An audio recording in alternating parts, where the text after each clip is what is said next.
Bonjour les amis, aujourd'hui un JVD top, je vous dis tout presque sur 2027. Pourquoi 2027? Eh bien je me suis projeté dans l'avenir en me disant mais qu'est-ce que ce sera nos consoles, les consoles teraflop comme je les appelle, c'est-à-dire des consoles dites puissantes comme la PS5 ou la Xbox Series X ou même la Switch Pro qui va venir. Dans le futur, en 2027, qu'est-ce que ce sera? Et les GPU comme les RTX 3000 ou les RX 6000 ainsi que les CPU. Qu'est-ce qu'on pourrait bien avoir? Et donc j'ai décidé de couper cette vidéo en 3 parties qui viendront ces 3 semaines à venir. Donc la première partie, on va parler de miniaturisation du process. Pourquoi on miniaturise? Je vais aller un peu plus dans les détails, mais ça restera, je vous rassure, dans la vulgarisation.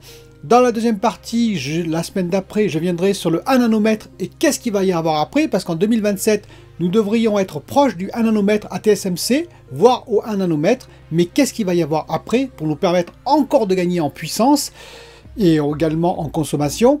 Et dans la troisième partie, on parlera des consoles elles-mêmes, qu'est-ce qu'on peut espérer en GPU, en CPU, en se projetant sur ce qu'on avait dans le passé jusqu'à maintenant. Je vous dis à tout de suite.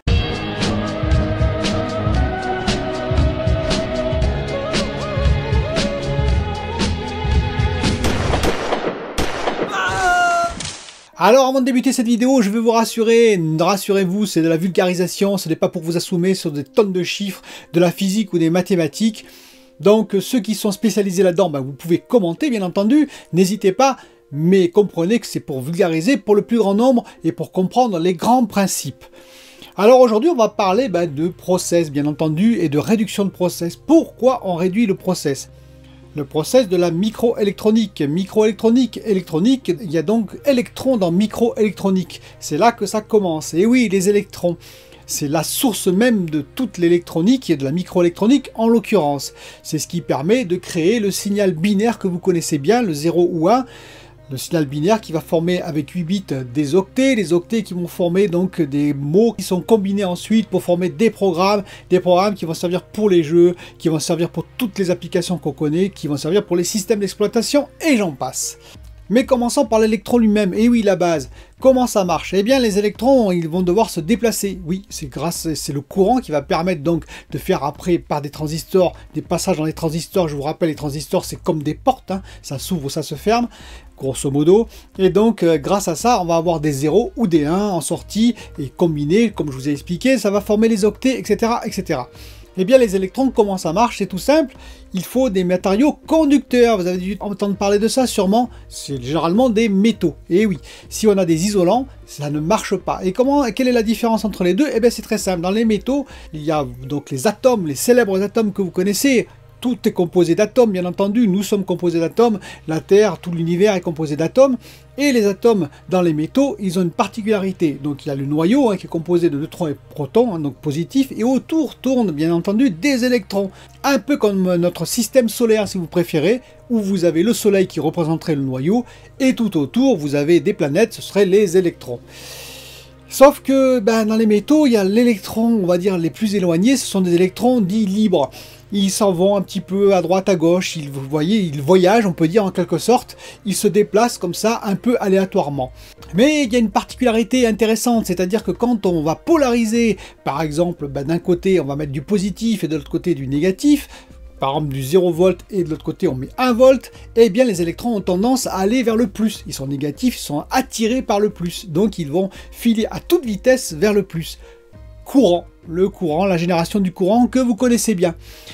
Ça ne marche pas avec les isolants, parce que les isolants, eux, ils n'ont pas d'électrons libres. Ils ont tous une cohésion atomique qui fait qu'aucun électron ne s'en va. Ils restent tous en place, même si on met du moins et du plus, ils restent bien sagement en place avec leur atome, avec leur noyau.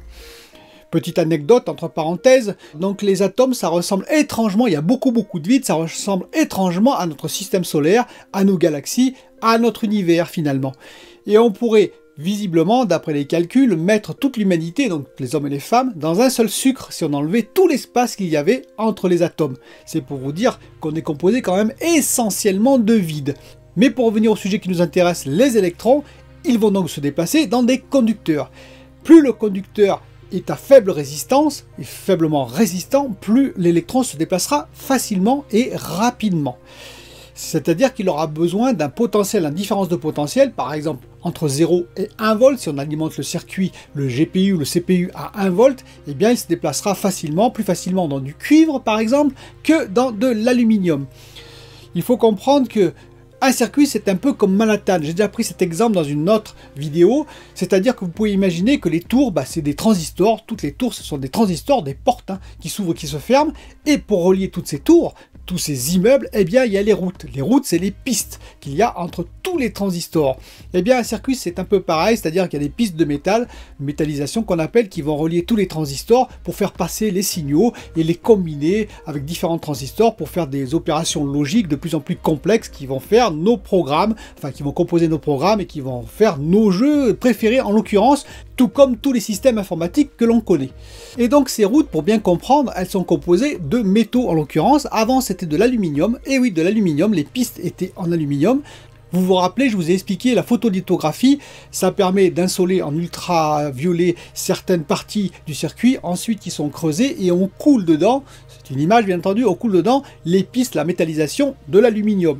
Alors c'est à l'échelle nanométrique bien entendu, mais c'est un peu l'équivalent quand on coule finalement du métal en fonderie. Et donc ces pistes vont servir à faire transporter les électrons à toute vitesse d'un endroit à un autre. Sauf que l'aluminium, c'était plus résistif, 2 fois plus résistif environ, que le cuivre. Et donc on a remplacé ça dans le process moderne par du cuivre. Pourquoi on ne l'a pas fait avant? Parce que le cuivre était très contaminant, c'est-à-dire qu'il y a des particules de cuivre qui pouvaient s'échapper lors du process, lors de ce dépôt, et qui pouvaient se poser ailleurs n'importe où. Et bien entendu, le cuivre très conducteur, si ça se pose entre 2 pistes de métal, court-circuit, par exemple. Donc il a fallu des procédés de nettoyage très complets, des procédés de maîtrise, on va dire, du cuivre assez complexes qui est venu plus tard. Mais pour vous faire comprendre tout l'intérêt du cuivre par rapport à l'aluminium, je vais vous prendre un exemple simple, un exemple qui va vous faire comprendre la résistivité, qu'est-ce que c'est que la résistivité et ses implications. En fait, la résistivité, si vous préférez l'électron, lorsqu'il doit se déplacer d'un point A à un point B, imaginez par exemple une route de 10 mètres, il doit se déplacer du début jusqu'à la fin de la route, l'électron, puisqu'il est attiré par le positif, le 1 volt par exemple au bout de la route, eh bien il va se déplacer sur la route à toute vitesse. Imaginez qu'on est dans un matériau un peu plus résistif, par exemple du fer, pour prendre un exemple, eh bien c'est comme si vous vous déplaciez non plus en courant sur la route, mais à la nage, dans une piscine. Et oui, la résistance est plus difficile. Vous arrivez à avancer, mais vous devez dépenser plus d'énergie pour aller jusqu'au bout. Et c'est là que la chaleur se produit. Vous comprenez? Plus c'est résistif, plus vous allez devoir mettre une tension importante au bout pour arriver au même résultat, c'est-à-dire à la même vitesse, nager très très vite pour égaler le coureur par exemple, ou alors effectivement vous allez aller beaucoup moins vite parce qu'il y a beaucoup plus de résistance. Donc si vous allez aussi vite que le coureur, vous allez dépenser énormément d'énergie, vous allez beaucoup plus chauffer. Et donc c'est le principe même, moins c'est résistif, moins ça va chauffer, moins vous allez dépenser d'énergie pour être tout aussi efficace.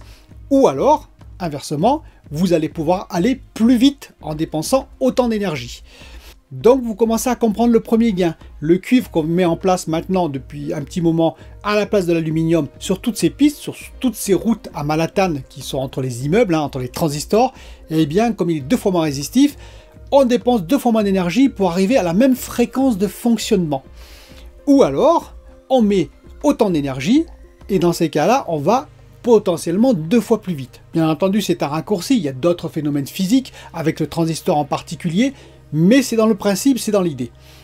Eh bien la réduction c'est exactement la même chose. Nous avons notre piste de 10 mètres que j'ai citée tout à l'heure, eh bien l'électron pour aller du début à la fin de la piste, il doit donc parcourir 10 mètres. Imaginons qu'on réduise le process de moitié. Donc entre parenthèses, la taille des puces est réduite de 4 fois, puisque c'est dans les 2 dimensions. On passe de 10 nanomètres à 5 nanomètres. Eh bien notre piste de 10 mètres, c'est un peu grand pour du 5 nanomètres, mais notre piste de 10 mètres deviendrait 5 mètres. Elle serait réduite de moitié. Donc l'électron, il a 2 fois moins de chemin à parcourir, tout simplement. C'est-à-dire qu'en appliquant la même tension, par exemple 1 volt aux bornes du circuit, eh bien, il va mettre 2 fois moins de temps pour arriver au bout du chemin. Donc, c'est-à-dire que le circuit est 2 fois plus rapide. C'est encore un raccourci, bien entendu, mais c'est pour faire toujours comprendre le même principe. Donc, on applique la même tension, on dépense autant d'énergie, certes parce que le matériau, ça chauffe quand même, l'électron il doit se frayer un chemin, mais ceci dit, on arrive 2 fois plus vite. On gagne beaucoup en fréquence, on gagne beaucoup en efficacité. Si on veut par contre moins dépenser d'énergie, eh bien c'est bien simple. On va dire que l'électron doit mettre le même temps pour parcourir les 5 mètres que son voisin qui va parcourir 10 mètres. Donc on va diminuer l'énergie de moitié. Dans un cas, on va alimenter en 1 volt, il va parcourir les 10 mètres avec une certaine vitesse. Dans l'autre cas, on lui met moins d'énergie, on passe à 0,5 volts, donc il va aller plus doucement sur 5 mètres, mais ça va mettre le même temps que sur les 10 mètres. Donc la même fréquence de fonctionnement, mais en ayant déployé 2 fois moins d'énergie, et donc 2 fois moins de chaleur dégagée. Bien entendu, vous aurez compris que dans les process modernes, il faut un mixte des deux. C'est-à-dire que grosso modo, au lieu de mettre 0,5 volts pour que l'électron parcourt les 5 mètres 2 fois plus lentement que celui qui va parcourir les 10 mètres, eh bien qu'est-ce qu'ils vont faire? Ils sont malins, ils vont mettre 0,75 volts. Ainsi, l'électron va être quand même plus rapide que son voisin, de 50%, tout en consommant 50% de moins que son voisin, puisqu'on sera à 0,75 volts au lieu de 1 volt. Bien entendu, tout ça c'est schématique, il y a d'autres processus qui interviennent, mais ça vous donne quand même l'idée pourquoi on réduit toujours, encore et toujours, et qu'on veut encore réduire les distances entre les transistors pour qu'on soit plus rapide et qu'on consomme moins. Il y a quelques notions intéressantes aussi à appliquer. Je vous ai expliqué, donc la résistivité, bien entendu, ça augmente la consommation. Il faut savoir que dans le cuivre, il y a une résistivité. Ce n'est pas un matériau parfait, on n'est pas dans le vide, hein, entre guillemets. Et donc, qu'est-ce qu'il se passe si on veut aller plus vite? Si on veut faire de l'overclocking, par exemple dans un GPU ou d'un CPU, eh bien c'est très simple, vous avez une alimentation de 1 volt, vous allez monter cette tension. Pourquoi? Pour attirer plus rapidement les électrons, comme je vous ai expliqué tout à l'heure, vers le plus. Plus la tension monte, plus ils vont aller vite vers l'autre bout, plus ils seront attirés, les électrons dans la métallisation en particulier. Ils vont traverser plus rapidement la ligne de métal pour aller au bout vers leur objectif, vers le transistor en l'occurrence. Mais attention, vous n'êtes plus à 1 volt, mais 1,2, 1,3, 1,4 volts. Et donc, ça demande plus d'énergie, donc ça dépense plus de chaleur. Le problème, toujours pareil, de la chaleur de l'overclocking. Et il y a un moment donné, vous aurez beau augmenter, la résistance du matériau fait que vous ne pourrez pas aller plus vite. C'est-à-dire l'électron, à un moment donné, il ne pourra pas atteindre son objectif plus vite. C'est cette courbe qu'on voit qui est finalement exponentielle, c'est-à-dire qu'à un moment donné, vous avez beau augmenter, la fréquence n'augmente plus, on est au maximum du déplacement des électrons. Petite annotation d'ailleurs, les électrons, c'est la formule qui est utilisée pour voir la vitesse des électrons, c'est des centimètres carrés par volt par seconde. C'est parce que les électrons se déplacent dans tous les sens au départ. Et oui, en centimètres carrés. Donc bien entendu, quand on met une polarisation, le voltage que je vous ai expliqué, ils sont attirés vers le plus.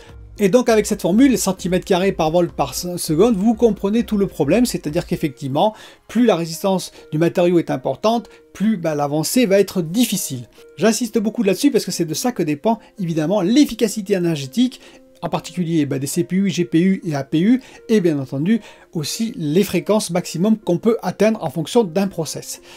Donc actuellement, et bien entendu, on est en 7 nanomètres, voire 5 nanomètres pour Apple, bientôt 3 nanomètres en 2022, et bien vous comprenez tout l'enjeu et pourquoi par exemple le 14 nanomètres plus de Intel vis-à-vis du 7 nanomètres de TSMC, qui consomment moins, oui, parce que même si le 14 nanomètres, ils ont de l'intégration maximum, et ils ont fait une très belle intégration, Intel, ils ne peuvent pas rejoindre quand même le 7 nanomètres, des distances un peu plus grandes, 30 à 40%, et bien on a 30 à 40% de consommation potentielle en plus, voire un peu plus encore en termes de transistors, c'est-à-dire si on met le même nombre de transistors, eh bien on aurait 30 à 40% sur le 14 nanomètres plus vis-à-vis du 7 nanomètres d'Intel. Voilà pour ce premier JVD Top, j'espère que j'ai été assez clair, c'est un peu complexe à expliquer, c'est pour ça que j'ai essayé de vulgariser au maximum, et je vous dis à bientôt pour une prochaine vidéo, et en particulier pour le prochain JVD Top, toujours sur le même sujet, 2027.